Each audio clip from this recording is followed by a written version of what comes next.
Hello, my name is Paul Stewart and I'm at home in my apartment, having just flown into Melbourne early this morning. Now the first flight was with China Eastern Airlines in the first class product from San Francisco through to Shanghai, and you can find a link to that video on my channel. Feel free to visit that, subscribe, and make sure you tick the notifications bell so YouTube tells you when I upload a new video. Now this video is in business class with China Eastern Airlines, although technically it's with Shanghai Airlines, who are China Eastern subsidiary. In fact, the ticket was booked through China Eastern, has a China Eastern flight number. The seat is identical to that found in the China Eastern A350 and I think going to their new 787s. So in every way, this is China Eastern business class in an aircraft with Shanghai Airlines written on the outside. So now that that's all clear, let's head to Shanghai International Airport and check things out. As I'm connecting from another flight, my bags had gone straight through to Melbourne, so I headed for China Eastern's business class lounge. It was easy to find by simply following the VIP lounge signs, which were all in English.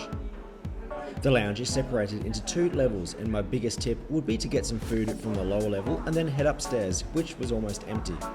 I'll begin with the buffet downstairs, which was perfectly fine for a business class lounge. For your reference, I recorded this at approximately 6 o'clock in the evening.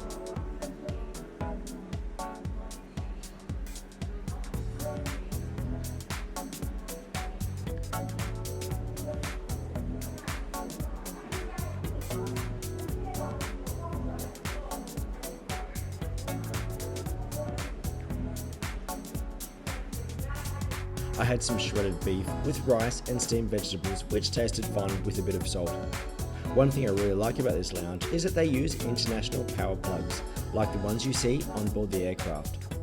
I'm often having to either borrow an adapter or simply go without power, so I was quite impressed by this. As I said, it was pretty crowded on the ground level, so I headed up the escalators to a separate section which was almost completely empty. There are a few other snacks and drinks up here, although far less than what was downstairs.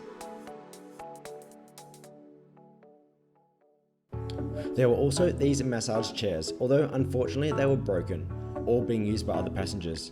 As I had a bit of time to pass, I used one of the shower suites before having another drink, sitting down and waiting for my flight.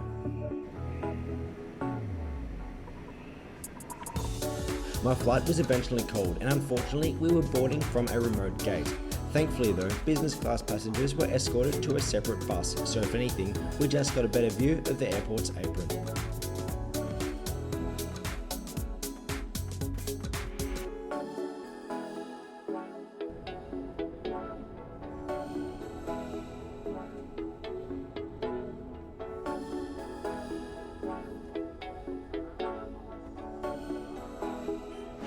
Here is our aircraft, a Boeing 787-9 Dreamliner, which was only delivered to Shanghai Airlines in September 2018.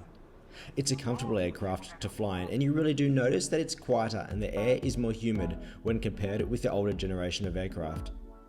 The business cabin is in a 1-2-1 layout, and being shown to my seat was a nice touch and usually reserved for first class.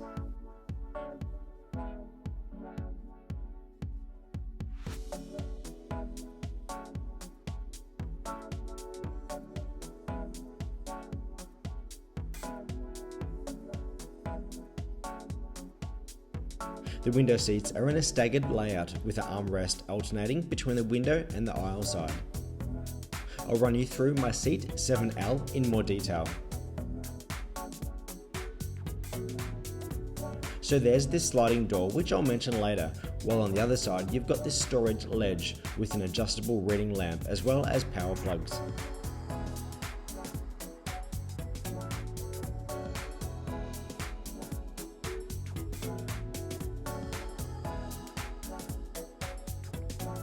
There's this really spacious ledge, which is perfectly sized for laptop, or in this case, menus and an amenity kit. There are the 787 window adjustment buttons, of course, and buttons for the TV screen and seat adjustments. There's a fold-out table, which is well sized and doesn't trap you into your seat during the meal service.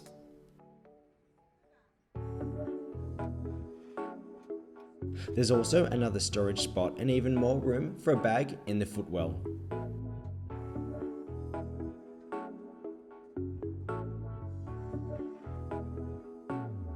Zooming back, we see the high quality TV screen and of course a fantastic view out of the window of the General Electric hairdryer.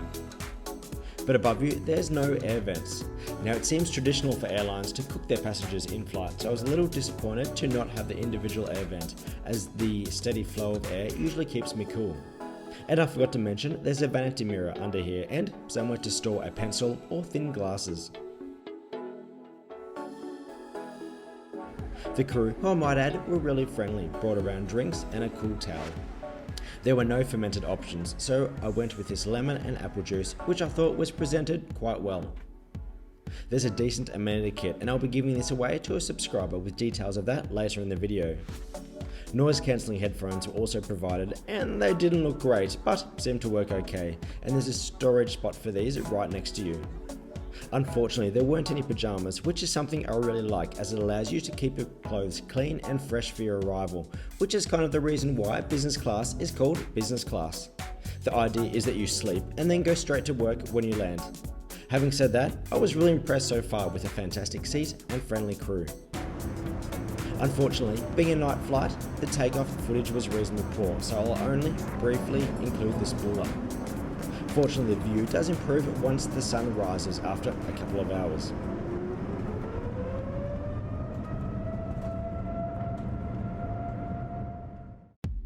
Next stop was the loo, which was reasonably standard for an airliner. I don't have much to say really, it wasn't crappy at all.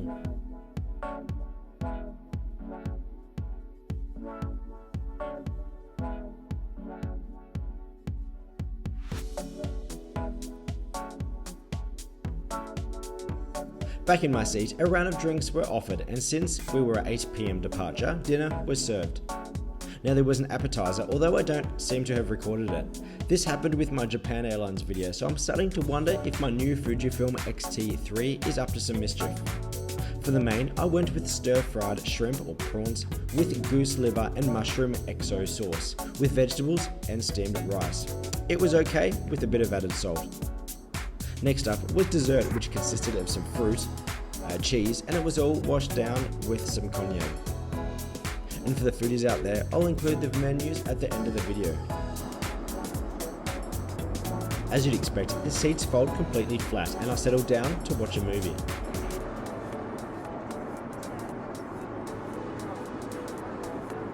You can either touch the screen itself or use the remote. The actual hardware was fine, with a high quality screen, and the menus loaded reasonably quick.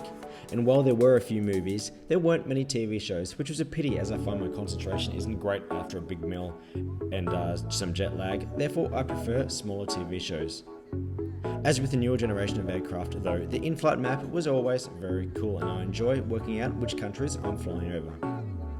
I ended up having a few hours of sleep before waking and hoping to catch the sunrise. Unfortunately, the windows were locked in the most darkest setting, so this is all I could see. Thankfully, the crew seemed keen to wake the cabin to start the breakfast service, so the windows were eventually lightened, revealing this impressive view over Central Australia.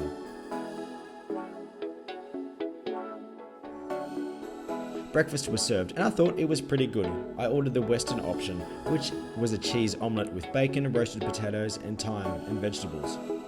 There was also cornflakes, a raisin muffin, and some fruit.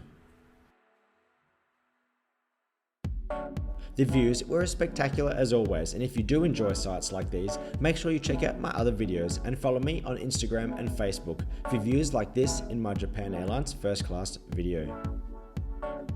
One rather odd thing China Eastern does is that they use the same menus throughout the year and simply color code which meals are available based on the month.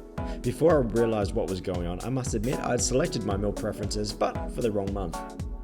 While the seat itself was actually quite fantastic, they do come fitted with sliding doors, giving you a private suite, which is actually very impressive for business class. I did ask the crew why they were locked, although their English wasn't much better than my Mandarin, although I think I did understand something about safety. It's unfortunate as other airlines including Delta and Qatar have similar closing doors in business class, and both of them fly into Australia as well. Anyway, I would be keen to hear from viewers if they fly with China Eastern and all the doors remain locked open as well. Overall, I was reasonably impressed with this China Eastern or Shanghai Airlines business class product. The 787 itself is a really good aircraft, and it's noticeably quieter and the air seems less dry when compared with the older generation of airliners like the 747, 777 and A330s.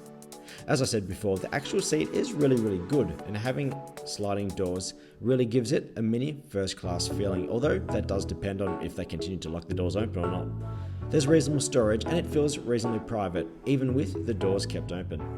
The service was perfectly fine and the crew were very attentive.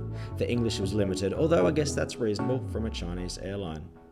The food and drink was only average by business standards, although I've certainly had it a lot worse.